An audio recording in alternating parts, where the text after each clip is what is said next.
있었는지 모르고 같이 갔던 식당 반찬까지 다 기억난다.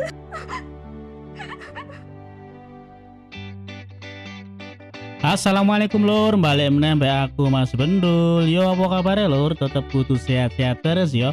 Amin amin amin amin. Nah seperti biasa kita akan bahas seputaran film Korea lagi lur, biar imun kalian tetap terjaga ya kan. Nonton sih bening-bening sih lah. Yo selain pemainnya apa-apa film Korea, menurutku plot twistnya selalu anti mainstream lur. Seperti film ini yang berjudul The Beauty Inside, yang menceritakan tentang seorang pria bernama Woo-jin mengalami keanehan di tubuhnya, di mana di setiap bangun tidur dia akan selalu berubah wajah. Hingga pada suatu hari Woo-jin bertemu dengan wanita yang sangat cantik lur, namanya Dik Jisoo, yang akhirnya membuat Woo-jin jatuh cinta. Dan bagaimana dia akan menyatakan cintanya jika setiap hari wajahnya saja selalu berubah? Pusing kan lur? Penasaran? Yo wis gak usah kakian ngomong, yuk langsung saja kita gasken. Monggo sekecaaken.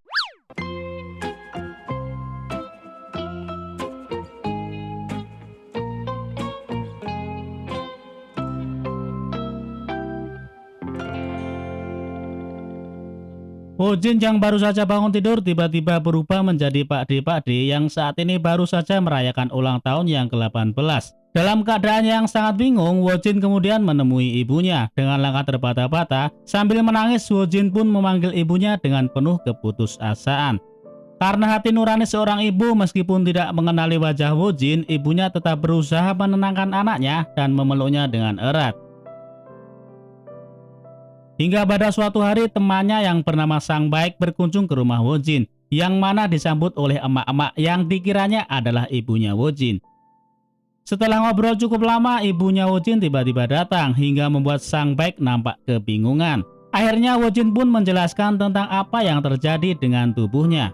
Awalnya Sang Baek gak percaya begitu saja, namun karena dijelaskan dengan jawaban-jawaban yang cukup tepat, akhirnya Sang Baek mempercayai bahwa dia memang sahabatnya. 네가 무슨 뭔 소리야 이게. 제가 몇 가지 좀 여쭤볼게요. 우리가 그 SES 유진, 스타크래프트 내가 가장 좋아하는 일본 여배우 아오이, Woo-jin selalu berubah-ubah setiap harinya hingga tiba-tiba dia berubah menjadi wanita yang sangat cantik lur. Piye bening gak? Siapa lagi kalau bukan Dik Park Shin Hye? Karena selalu kesepian, Sang Baek mencoba memanfaatkan sahabatnya tersebut dengan berniat akan sedikit mencicipi wanita yang ada di tubuh Woo-jin. Anjay. Ya mau bagaimanapun Woo-jin tetap seorang pria lur. Jadi gak mungkin dia akan mengabulkan permintaan sahabatnya tersebut. 태어나서 실제로 처음 봐서 그래. 그리고 네가 만약에 나한테 이렇게 일어나지 안 하는데 나한테 나 눈이 안 떨어져. Awalnya Woo-jin tidak bisa menerima keadaan dirinya, namun berkat dukungan dari sahabat dan ibunya tercinta, akhirnya Woo-jin bisa mengatasi kondisi tubuhnya yang aneh. Dan saat ini tengah bekerja menjadi seorang desainer furnitur bernama ALX. Woo-jin bekerja sendirian di balik layar lur, di ruangan privasi di rumahnya untuk menghindari orang lain mengetahui rahasianya. Satu-satunya orang yang bekerja dengannya adalah sahabatnya lur. Sang Baek bertugas mengurusi penjualan sekaligus nantinya dia yang akan bertemu secara langsung dengan klien mereka. Hingga pada suatu ketika Woo-jin bertemu dengan wanita yang sangat cantik lur. Nah iki namanya Dik Jisoo. Ayu nih lur. Ia bekerja di sebuah toko furnitur di mana toko tersebut seringkali memesan barang di toko online milik ALX. 오래되거나 나무였다가 배였다가. Karena keramahannya pada setiap pengunjung, akhirnya Woo-jin mulai mempunyai perasaan cinta pada Jisoo. Bahkan setiap hari Woo-jin selalu datang ke toko tersebut, yang tanpa Jisoo sadari itu adalah orang yang sama. Semakin hari Woo-jin semakin menyukai Jisoo hingga ia memantapkan untuk mengutarakan perasaannya kepada Jisoo. Hingga tibalah di mana Woo-jin berubah menjadi sosok opa yang ganteng lur, ganteng banget lur, jelaslah bikin insecure. 드디어 됐다. 아무리 겉모습보다 Merasa sangat percaya diri, Woo-jin kembali menemui Jisoo dengan berpura-pura membeli sebuah perabotan di sana. Dan di sanalah dia memberanikan diri untuk mengajak Jisoo kencan lur. Awalnya Jisoo menolak karena sibuk, namun akhirnya Woo-jin berhasil mengajaknya keluar dan membawa ke pabrik furnitur miliknya untuk makan malam di sana. 확인해 보세요. 번호가 뭐예요? 여기 알렉스 공장 아니에요? 비싸잖아요. 비싼 게 좀 그렇지만.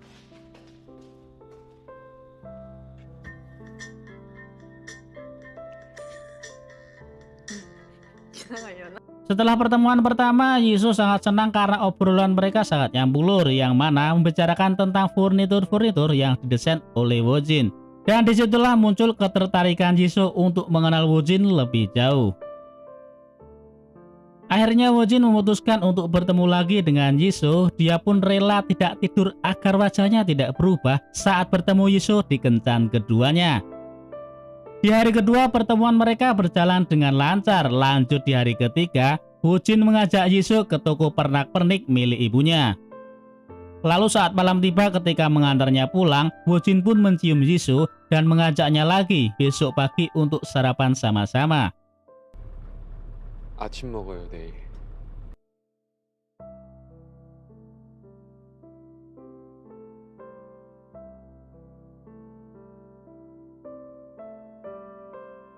Dikarenakan 3 hari 3 malam tidak tidur, Wojin pun sangat lelah. Ia pun tak sengaja tertidur di saat sedang menaiki kereta untuk menuju jalan pulang. Namun sialnya saat terbangun harapannya seketika sirna ketika wajahnya berubah menjadi pria tuwir yang gak mungkin Jisoo akan mengenalinya. Jisoo pun nampak kelihatan sedih lur karena sudah menunggu berjam-jam. Wojin tidak muncul juga. Yang sebenarnya Wojin sedang mengamatinya dari kejauhan. Dan sejak saat itu Wojin pun menghilang tanpa ada kabar sedikit pun. Yang akhirnya mereka harus putus hubungan tanpa ada kejelasan apapun.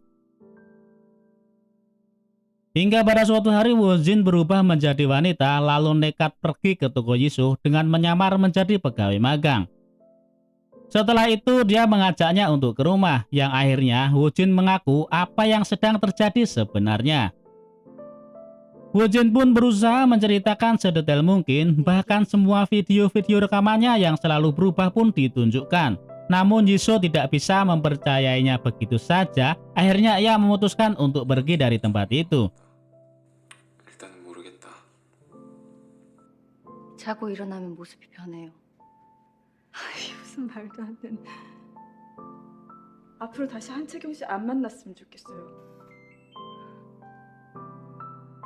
Setelah berhari-hari, Dek Jisoo semakin kepikiran tentang Wojin, yang akhirnya dia memutuskan untuk memberanikan diri datang ke rumah Wojin lagi dan memastikan apakah yang diceritakan sebelumnya itu benar atau tidak. Dia pun meminta izin kepada Wojin yang saat ini lagi berubah menjadi wanita Jepang untuk menginap di rumahnya selama 1 malam. Yang mana Jisoo mau membuktikannya sendiri perubahan Wojin di saat bangun tidur nanti. Sebelum tidur mereka pun mengobrol lalu Wojin menceritakan semuanya tentang dirinya, masalah umur, KTP, dan tentang awal mula ia bisa berubah menjadi aneh seperti saat ini. Di pagi harinya Jisoo bangun duluan yang mana ia menyaksikan perubahan wajah dan tubuh Wojin di depan matanya. Akhirnya ia percaya dan mulai saat itu Dek Jisoo bisa menerima keadaan Wojin dan akan mencintainya dengan apa adanya lur. 평범한 일이지만 내게는 Mereka pun selalu menjalani hari-hari bersama dengan wajah Wojin yang selalu berbeda setiap harinya. Wojin mengisyaratkan kepada Jisoo dengan cara meraih tangannya tiap kali mereka bertemu, sebagai tanda kalau itu adalah Wojin. Hal yang paling konyol adalah ketika Wojin menjadi seorang anak kecil, di mana saat mereka kencan, Jisoo harus memperlakukan Wojin sebagai adiknya ketika di depan banyak orang. Hingga suatu hari ada sebuah acara yang diadakan rekan-rekan kantor Jisoo. Wojin yang seharusnya datang malah berubah menjadi nenek-nenek yang nggak mungkin bisa datang ke acara tersebut. Karena nggak punya pilihan lain, Wojin terpaksa harus tidur dahulu agar setidaknya bisa menjadi pria muda dan tidak mengecewakan Jisoo nantinya. Tak lama kemudian datanglah opa-opa ganteng dan berwibawa lur, mantep. Dan ternyata itu adalah Mas Wojin yang sebelumnya tidur dan berhasil bangun menjadi sosok pria yang sangat tampan lur. Jisoo pun merasa senang dan bangga, akhirnya dia bisa memamerkan pacarnya tersebut ke bos dan rekan-rekan kerja lainnya. Setelah dari acara tersebut, kemudian Wojin menghabiskan malam berdua bersama dengan romantis. Dan terjadilah percintaan duniawi lur. Untuk kali pertama Jisoo akhirnya menyerahkan serabi angkatnya kepada Mas Wojin dengan sukarela. Anjoy. Mumpung lagi menjadi opa ganteng, sikat mas lur. Singkat cerita, Woo-jin juga membawa Jisoo ke tempat ibunya dan memperkenalkannya. Namun sebaliknya, Jisoo tidak bisa memperkenalkan Woo-jin ke keluarganya. Apa jadinya nanti jika keluarga tahu, pasti tidak akan percaya dan dianggap aneh. 됐어. 네가 그렇게 Hingga pada suatu hari, Woo-jin memantapkan dirinya ingin menikahi Jisoo. Dia membuat cincin khusus untuknya dan berniat akan segera melamarnya.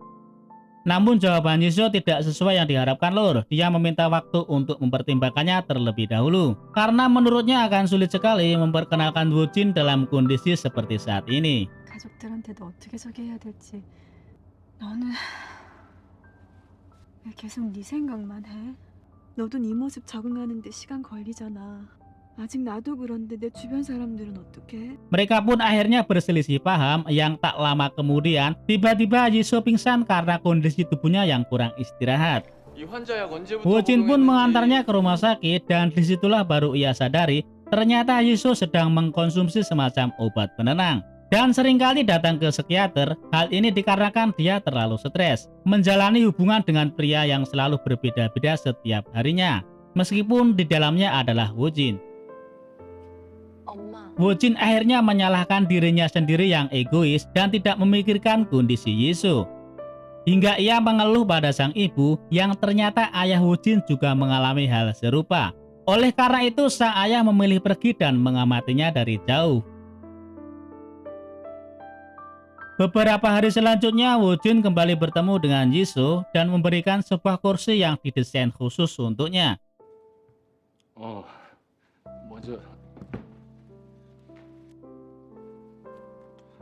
Lalu saat mengantarnya pulang, Woo-jin pun mengatakan ingin berpisah agar Jisoo bisa menjalani hidupnya dengan normal dan tidak mengkonsumsi obat penenang lagi.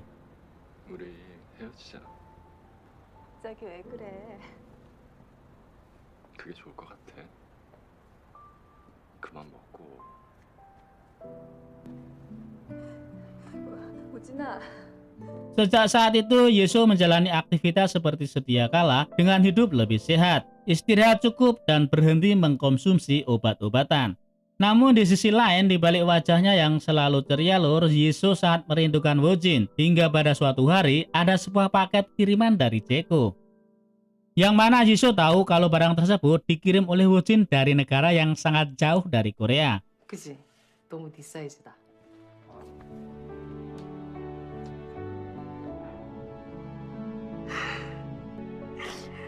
어디가 있었는지 뭘 못해갔던 식당 반찬까지 다 기억난다. Jisoo akhirnya datang mengunjunginya yang pada awalnya Woo-jin tidak mau mengakui identitas aslinya dan mengatakan pada Jisoo kalau dia salah orang. Jisoo sebenarnya tahu dan mencoba memaksa masuk ke dalam rumah, lalu mengatakan jika dirinya masih mencintainya dan ingin menghabiskan seluruh hidupnya bersama Woo-jin. Mendengar hal itu, Woo-jin pun tak bisa mengelak lagi. Ya akhirnya dia mengaku, lalu mencoba sekali lagi untuk melamar Jisoo. Dan alhamdulillah kali ini Jisoo menerimanya dengan penuh kebahagiaan.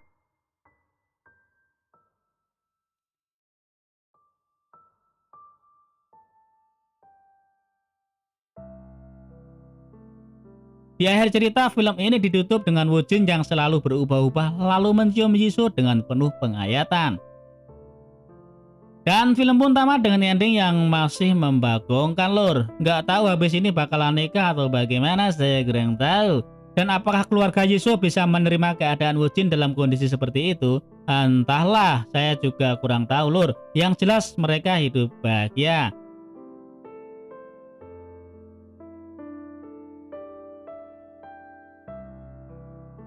Ya wes, akhir kata saya undur diri dulu Lur. Sekian dan terima kasih. Sampai jumpa di video berikutnya. Kamsahamnida.